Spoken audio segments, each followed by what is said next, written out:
बाकरस से कोई है? बाकरस, अभी तक बाकरस ने हमें ज्वाइन नहीं किया, बालीकाटी ने ज्वाइन किया। आप लोगों में से किसी का ऐसा गांव जहां पर सड़क नहीं है, रोड नहीं है, कोई तरक्की नहीं हुई अभी तक? जी हाँ, आप अपना स्पीकर ऑन करें जिन्होंने हाथ उठाया है और हमें अपनी प्रॉब्लम बताएं।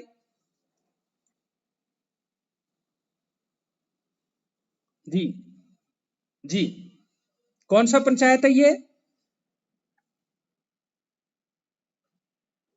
राजगढ़ में ये है, क्या नाम बताया? कुड्डू, कुड्डू लवाना।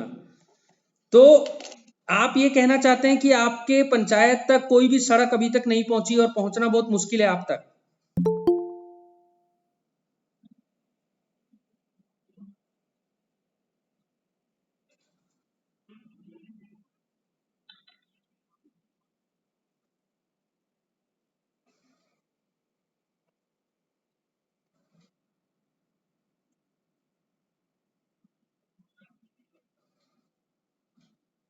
ठीक है, अब आप अपना स्पीकर ऑफ करें, हम आंसर देंगे आपके प्रश्न का।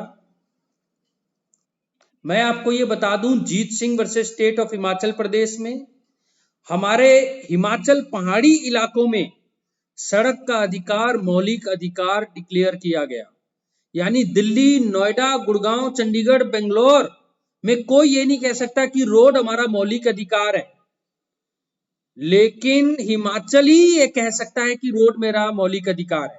और राजगढ़ के इस ब्लॉक में मैं आपको बता दूं, अगर आपने ये बात उठाई है तो आपका मौलिक अधिकार का ये मतलब है कि सरकार ये कह ही नहीं सकती कि सॉरी हमारे पास पैसे नहीं है। हमारे पहाड़ी इलाकों में जहां रोड नहीं होगा वो बच्चा ना पढ़ाई कर सकेगा ना जिंदगी जी सकेगा। और आर्टिकल 21 अनुच्छेद 21 इंसान की जिंदगी आपको देना चाहता है फुल डेवलपमेंट के साथ। मैं आपको ये बता दूं कि राइट टू इंफॉर्मेशन में यानी सूचना के अधिकार में सेक्शन 3, 4, 7 इसके पावर को आप अगर बीपीएल हैं तो फ्री का, और अगर आप जनरल कैटेगरी हैं बीपीएल से नहीं है तो थोड़े से फीस के साथ आपको बीडीओ साहब और डीसी साहब के ऑफिस से ये सूचना का अधिकार मिलेगा कि जब ये मौलिक अधिकार है तो आपके राजगढ़ के लिए आज तक मनरेगा में या जवाहरलाल नेहरू सड़क योजना में कितना पैसा एलोकेट हुआ है रोड बनाने के लिए, वो रोड किस कॉन्ट्रैक्टर को दिया गया, वो रोड कितना दिन चला, वो रोड ऑल वेदर रोड था या नहीं था, और नेक्स्ट 5 ईयर में कितना बजट है। मैं आपको ये भी बता दूं, मेरे को जो रेखा जी, मनोज जी, दीपक जी, प्रवीण जी, प्रेम जी, संजू जी सुन रहे हैं कि अगर आप रोड का मटेरियल यू उठा लो, यू ये रोड का मटेरियल आप इस तरह उठा लेते हैं, इसको लेबोरेटरी में अगर देकर घपला पता लगता है कि वो इस तरह बनाया गया कि 6 महीना भी ना टिके, 1 साल भी ना टिके। आरटीआई में ये भी पता लग जाता है कि 10 करोड़ रुपए सैंक्शन हुए थे इस रोड के लिए, वो सैंपल भी राइट टू इंफॉर्मेशन में इंफॉर्मेशन कहलाता है। आप हैरान रह जाएंगे कि रोड का जो इकट्ठा किया हुआ सैंपल है ये भी आरटीआई के अंदर सैंपल हो जाता है। ठीक है, और किसी का कोई प्रश्न?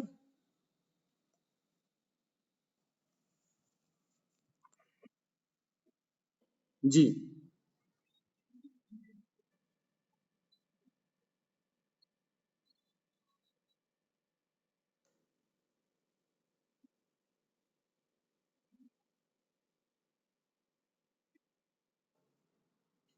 वापस बोले, वो बच्चे की आवाज में ना बात दब गई।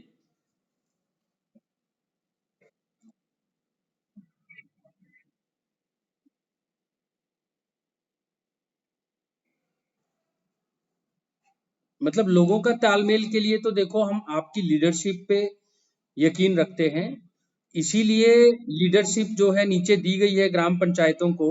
और मनरेगा के सारे प्रोजेक्ट का सारथी बीडीओ है, कृष्ण भगवान के रोल में, यानी जो सारथी जिसको बोलते हैं उसके रोल में बीडीओ साहब है।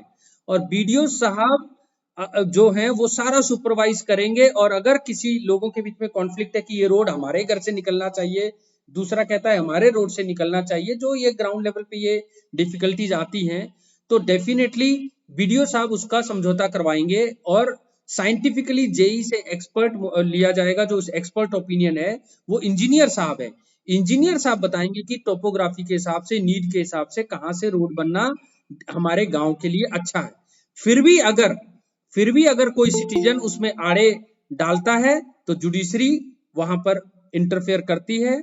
आप पूरे के पूरे गांव बतौर ऑर्डर 1 रूल 8 में रिप्रेजेंटेटिव सूट, मैं सिविल प्रोसीजर कोड की बात कर रहा हूं, कानून आपको पता हो या ना हो, आप हमारे पास आए फ्री लीगल एड में। अगर आप इंटाइटल्ड होंगे या नहीं भी होंगे तो हम आपको एडवाइस तो देंगे ही कि रिप्रेजेंटेटिव सूट का मतलब ये होता है पूरा गांव एक कॉमन इंटरेस्ट की चीज को लेकर भी सिविल जज के पास जा सकता है। लर्नेड सिविल जज उसमें डायरेक्शन दे सकते हैं कि ये इंटरफेरेंस गैर कानूनी है और उसको रोका जाएगा, और नहीं करने पर कंटेम्प्ट लगाकर जेल भी भेजा जाता है, प्रॉपर्टी कुर्क करके बेचा जाता है। और किसी का प्रश्न?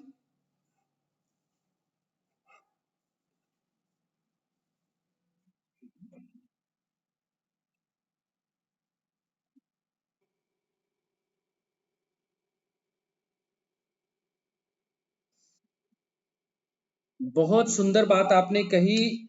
मैं आपको बता दूं, आप पढ़े लिखे लग रहे हैं। प्रॉपर्टी का राइट यानी कि जर जरूर जमीन से ही तो सारे झगड़े निकलते हैं। प्रॉपर्टी का राइट भारत के संविधान में पहले मौलिक अधिकार हुआ करता था। आर्टिकल 19 का 1 का एफ और आर्टिकल 31 में मौलिक अधिकार, लेकिन बाद में इसको जीरो कर दिया गया। लेकिन इसको 300 ए में फिर 44th अमेंडमेंट में डाल के इसको वापस संवैधानिक अधिकार बनाया गया। आज ये मौलिक अधिकार नहीं है मगर संवैधानिक अधिकार है अनुच्छेद 300 ए में। Honourable justice Rajiv Sharma Himachal Pradesh high court लता वाली जजमेंट में ये बोल गए कि ये ह्यूमन राइट है, हर हिमाचली का ह्यूमन राइट है। और मैंने आपको बताया था हिमाचल में road Jeet Singh state of HP के हिसाब से मौलिक अधिकार वापस बना दिया गया। अब किसी की प्राइवेट जमीन आएगी वो तो आएगी। 137 ऑफिशियल डाटा हमारे है आबादी का, और जमीन में पूरे वर्ल्ड में हमारा 7वां रैंक है। पूरे धरती पर केवल 2.4 जमीन भारत के हिस्से आई है। तो ये लड़ाई तो हमेशा रहेगी। इसके लिए लैंड एक्विजिशन एक्ट 1894 के कानून को बदल दिया गया। अब ये कानून लारा कानून है, लैंड एक्विजिशन रिहेबिलिटेशन, यानी कि इसमें इतने सुंदर तरीके से फुल प्रूफ साइंटिफिक मेथोडोलॉजी से इन्वायरमेंटलिस्ट को जोड़ के social impact assessment, environment impact assessment के साथ फुल प्रूफ एक मैकेनिज्म बनाया है कि कोई भी इंडिविजुअल ठगा महसूस ना करे। अगर किसी प्राइवेट आदमी की जमीन हम लेंगे रोड बनाने के लिए तो फिर पहले उसको रिहेबिलिटेट करेंगे, उसको उतनी ही वैल्यू की जगह देंगे। अगर उस जगह स्कूल था जहां पर आज वो रहता है तो वो क्यों ऐसी जगह जाके बसेगा जहां स्कूल ही नहीं है। तो हम ये कोशिश करते हैं, यानी हम का मतलब है डीसी साहब और सरकार, कि उसको वही जमीन मिले जहां पर उसके बच्चे लिखे सारे पढ़ाई हो सके। ना होने पर उसको पैसे का मुआवजा मार्केट रेट के हिसाब से उसको पैसा दिया जाता है ताकि वो ठगा महसूस ना करे, वॉलेंटरली वो जमीन दे। हाँ, इसके कुछ अपवाद हैं। अगर सरकार ने वॉर लड़ना है, सरकार का कोई बहुत बड़ा प्रोजेक्ट है, तो ऐसे केसेस में सरकार 24 घंटे के अंदर भी कार्रवाई कर सकती है, लेकिन मुआवजे का प्रावधान है और ये आपका अधिकार है। और ये जो सारे झगड़े जो हैं कोर्ट तक ना पहुंचे, बाहरी सेटल हो ताकि देश का प्रोग्रेस हो, इसके लिए स्पेसिफिक रिलीफ एक्ट में सेक्शन 41 में सिविल जजेस को नॉर्मली इंफ्रास्ट्रक्चर के प्रोजेक्ट में ग्रांट, जिसको स्टे बोलते हैं, जिसको आप बोलते हैं स्टे लग गया, वो स्टे देने से मना कर दिया गया है।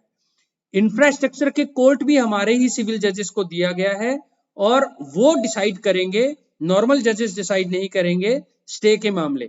और हर जज को देश की डेवलपमेंट और ये देखना पड़ता है कि एक आदमी देखे या 100 आदमी। अगर 100 आदमी का इंटरेस्ट है और एक का नुकसान हो रहा है तो हम उसको पैसे के मुआवजे देकर जर्नल इंटरेस्ट को प्रोग्रेस बनाते हैं। यही स्पेसिफिक रिलीफ एक्ट में और यही लारा यानी लैंड एक्विजिशन रिहेबिलिटेशन एक्ट में कहा गया है। तो इस तरीके से आपके झगड़ों का निपटारा होगा। आप सिविल, लेकिन लास्ट के झगड़े अल्टीमेटली सिविल जज के पास ही आते हैं। और कोई बात?